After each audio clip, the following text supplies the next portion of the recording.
Hola, ¿qué tal? ¿Cómo están? Mi nombre es Mariana Silva, yo soy kinesióloga.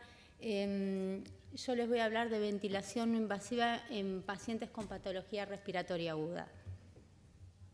Bueno, en 1996 la Asociación Americana de Cuidados Respiratorios se reúne y establece un consenso debido al aumento en uso de ventilación no invasiva y a que cada vez había mayor trabajos con evidencia científica en cuanto a la bala a su uso.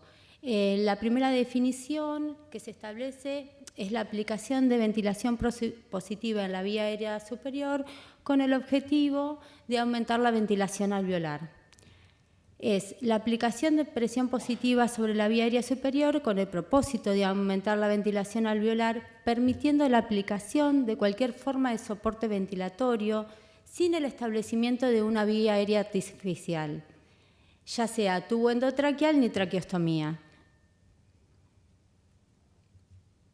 Bueno, nosotros sabemos que el objetivo de la ventilación no invasiva es disminuir el trabajo respiratorio y mejorar el intercambio gaseoso. En pacientes pediátricos con insuficiencia respiratoria, la ventilación con presión positiva produce una mejoría del paciente teniendo en cuenta 5 mecanismos. Uno es disminuir el trabajo respiratorio, otro sería revertir la hipoventilación, un aumento de la capacidad residual funcional, mantener la vía aérea superior permeable y mejorar el gasto cardíaco. En cuanto a patologías, en el ámbito pediátrico que nosotros implementamos la VNI, tenemos diversidad de patologías, ¿no? Desde patologías agudas como patologías crónicas.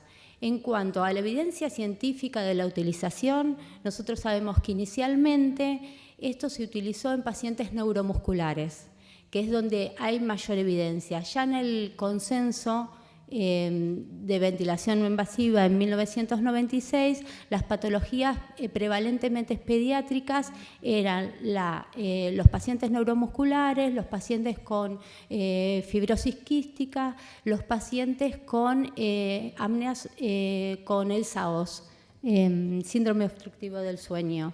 En cuanto a en lo agudo, en 1996 se decía que había poca evidencia, poca serie de casos y que lo importante era, a partir de la implementación de esta ventilación no invasiva, era el registro de los datos para tener mayor información. Nosotros cuando vamos a implementar ventilación no invasiva tenemos que tener en cuenta varios factores, ¿no? Para que nos van a permitir el éxito de nuestro tratamiento. En lo agudo nosotros sabemos que en las patologías respiratorias agudas el principal tratamiento con alta evidencia científica es la oxigenoterapia. A partir de ahora, a partir de este último tiempo, con el avance de las tecnologías y con el avance de los conocimientos, se nos permite decir que la ventilación no invasiva, a pesar de los pocos estudios científicos que lo avalan, es una alternativa para evitar la intubación endotraqueal y el ingreso a ventilación mecánica. Lo más importante, una de las cosas más importantes que tenemos que tener en cuenta son las interfaces que nosotros vamos a implementar. La interfaz ideal tiene que ser espacio muerto chico, cómoda, adaptable, bajo peso, realizada con material hipoalergénico, de fácil sujeción. Todas estas cosas nos van a hacer, sobre todo en el paciente agudo, va a contribuir importantemente en cuanto al éxito de la VNI. En cuanto a la elección, al tipo de interfase que nosotros vamos a utilizar, vamos a tener que tener en cuenta la edad del paciente, el proceso respiratorio o cuál es la patología que nos lleve a implementar la ventilación no invasiva, el modo ventilatorio, el equipamiento que nosotros vamos a utilizar y tenemos que tener en cuenta el riesgo de injuria de la piel, ¿no? Bueno, acá tenemos las distintas interfaces que nosotros usamos. Hasta hace unos años, la realidad es que nosotros en cuanto a interfaces, lo que usábamos eran las interfaces de adultos, las adaptábamos al paciente pediátrico. En estos últimos años hubo un avance y conseguimos muchas más interfaces. Tenemos las cánulas nasales, las nasal prongs, las total face, las helmet y buconasal, ¿no? Nosotros en la patología aguda, generalmente todos los trabajos que yo les voy a mostrar, los trabajos están hechos con BNI nasal, pero son trabajos viejos. En la actualidad, nosotros tenemos la oportunidad de usar las total face y es algo que está en continuo avance, ¿no? Cada interfase tiene sus ventajas y sus desventajas. Generalmente en las patologías agudas cuando nosotros tenemos que decidir qué tipo de interfase vamos a usar, no solo que se tiene que adaptar a la estructura, al contorno de la cara del paciente, tener en cuenta la patología, nosotros tenemos que tener en cuenta que los niños, si el niño es respirador nasal, si es respirador bucal, eso nos va a determinar qué interfase, ¿no? Y las complicaciones clínicas o el avance de la enfermedad o el agravamiento de los síntomas que presenta el paciente. Siempre tener en cuenta que nosotros tenemos dos grandes tipos de interfaces, las vented y las non-vented. Generalmente, ¿qué pasa? Las interfaces vented son las que se utilizan generalmente en adultos, necesitan otro tipo de respirador y otro tipo de tubuladuras. Las non-vented van a ser en los pacientes que yo ventilo a tubuladura única. Las otras, las non-vented, son las que usamos con los respiradores microprocesados y los respiradores que contamos con internación domiciliaria que nos dan la oportunidad de ventilar a doble tubuladura. Siempre tenemos que tener en cuenta si ventilamos a un paciente a una tubuladura, a dos tubuladuras, porque eso nos va a dar, vamos a tener que tener en cuenta otros parámetros, no solo del respirador, sino, por ejemplo, la fuga, ¿no? Tener en cuenta la fuga. En cuanto al manejo de la fuga, nosotros sabemos que las fugas disminuyen la eficacia de la BNI. Interfieren en la tolerancia y en la comodidad del paciente y aumentan las asincronías paciente-ventilador. Por suerte que con el avance de las tecnologías, nosotros tenemos estos respiradores nuevos, tanto respiradores portátiles, que pueden censar las pequeñas variaciones en las presiones y asegurarnos una buena ventilación. Generalmente, esto aumenta la sincronía paciente-ventilador, que nosotros ya sabemos que esto no solo produce disconfort, sino que nos trae aparejado mayor tiempo de ventilación y hasta un fracaso de la implementación de BNI. En cuanto a las intervenciones que nosotros generalmente usamos, el problema que tenemos es que vamos a ajustar la interfaz. Y al ajustar la interfaz, generalmente viene asociado a las lesiones de piel. Por eso tenemos que tener en cuenta si podemos cambiar la interfaz, qué otro tipo de intervenciones en cuanto a la modificación de, si usamos una máscara vented, usamos la no vented. O sea, nosotros vamos viendo cotidianamente y evaluando el paciente constantemente como para ver qué tipo de interfase se adapta a la situación del paciente. En cuanto a los respiradores, nosotros sabemos que inicialmente la ventilación no invasiva era con presión positiva. Esto tuvo un auge entre los años 30 y 60 durante la epidemia de la polio, ¿no? Entonces, inicialmente la ventilación no invasiva solo se realizaba en quirófano y la realizaban bajo anestesia. La ventilación no invasiva con presión positiva. Después hubo, cuando se empieza a utilizar la ventilación positiva fuera del quirófano, que ya se empieza a implementar tanto en los lugares de emergencia como en otras unidades como en las terapias intensivas, ven que hay un aumento de la supervivencia, entonces se empiezan a buscar se empiezan a buscar mejoramientos de las tecnologías, que esto, con el avance de las tecnologías y la Segunda Guerra Mundial, llevan a lo que es ventilación con presión positiva. La ventilación con presión positiva no invasiva, inicialmente se usa en los pacientes neuromusculares. Se descubre que los pacientes neuromusculares, esos pacientes que tienen deformidades en la caja torácica, tienen muy buenos resultados. Y nosotros vamos a contar en la actualidad con respiradores microprocesados y los cuales no. Eso nos va a decir, o sea, que en la actualidad nosotros contamos con respiradores domiciliarios portátiles que nos sirven para hacer ventilación no invasiva e invasiva en otras áreas que no sean la terapia intensiva. Generalmente, el tamaño y todo el aparatejo que tienen estos respiradores nos llevaban a implementar la ventilación tanto invasiva como no invasiva solamente en la terapia. Con las nuevas tecnologías y con los avances de las tecnologías nos permiten implementar esto en otros lugares que no sean solo la terapia intensiva. 4 cosas importantes en cuanto a los modos ventilatorios. Los modos ventilatorios generalmente son CPAP y bilevel de diferentes formas. Esto va a depender del respirador que yo tengo.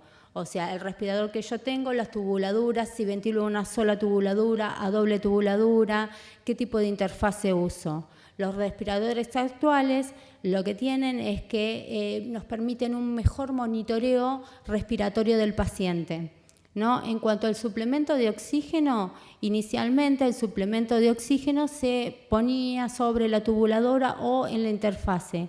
Ahora nosotros contamos con los respiradores domiciliarios que nos permiten no solo suministrar FiO desde el equipo, oxígeno desde el equipo, sino saber cuánta es la FiO2 que yo estoy implementando.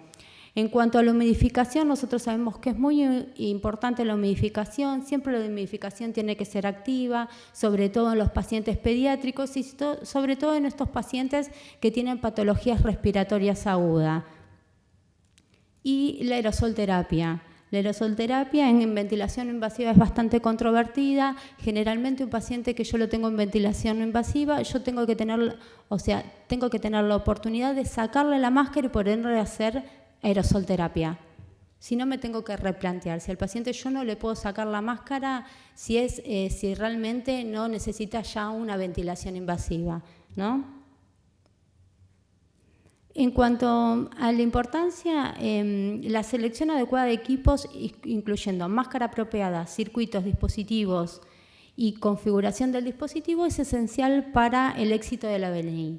Entre una de las contraindicaciones más importantes para implementar BNI es el inadecuado monitoreo y la falta de entrenamiento del equipo de trabajo.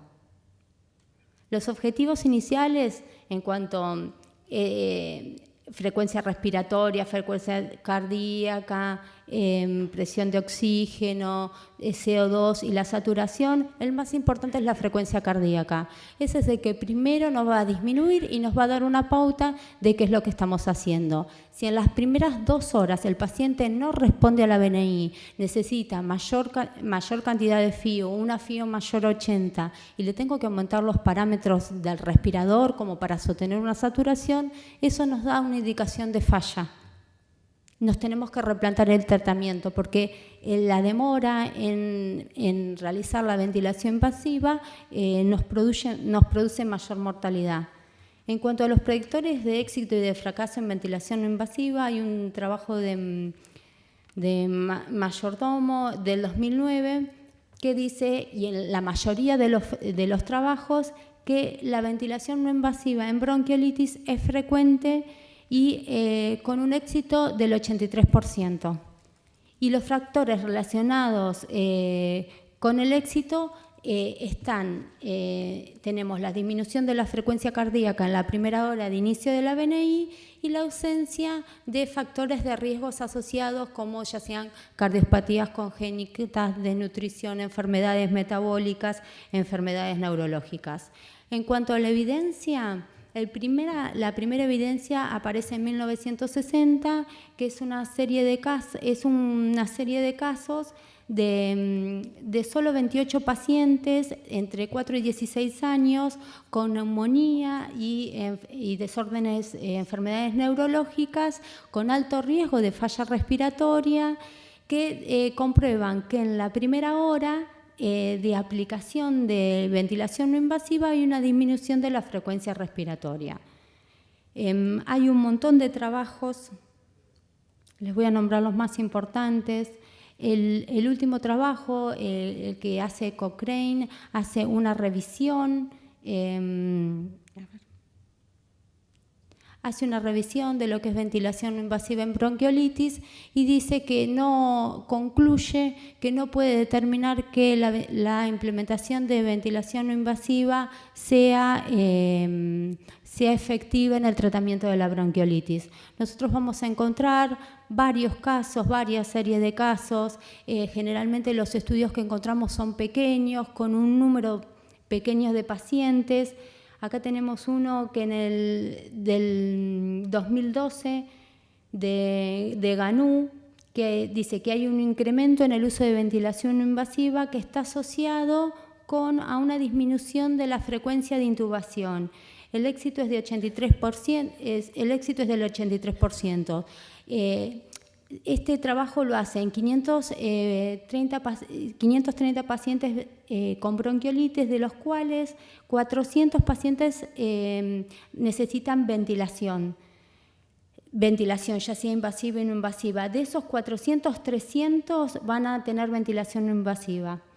Y lo que se demuestra es que hay muchos trabajos, tanto este como los demás, que hay una disminución de los días de ventilación y los días de estadía en el hospital y la disminución en el consumo de oxígeno, ¿no?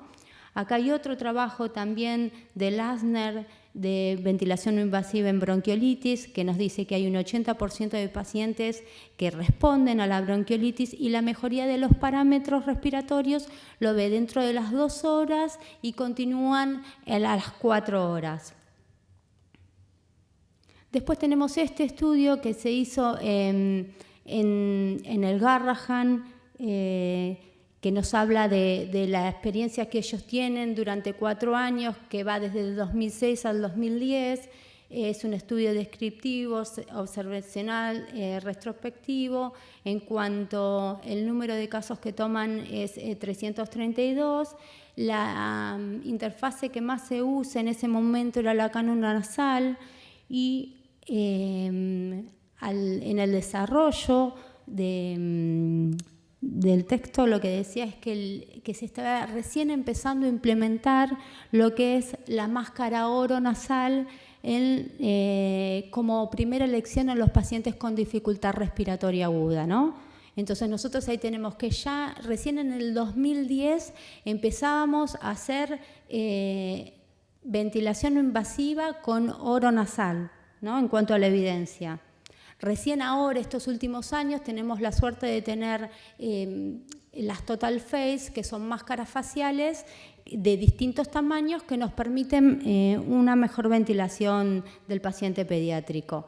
Bueno, y en cuanto a este estudio, es un estudio de Ussuri de 525 pacientes, que en este estudio dice que los pacientes con bronquiolitis, la implementación de CPAP, nos da menores días de internación y lo que esto lleva aparejado, menores complicaciones, menor costo, ¿no?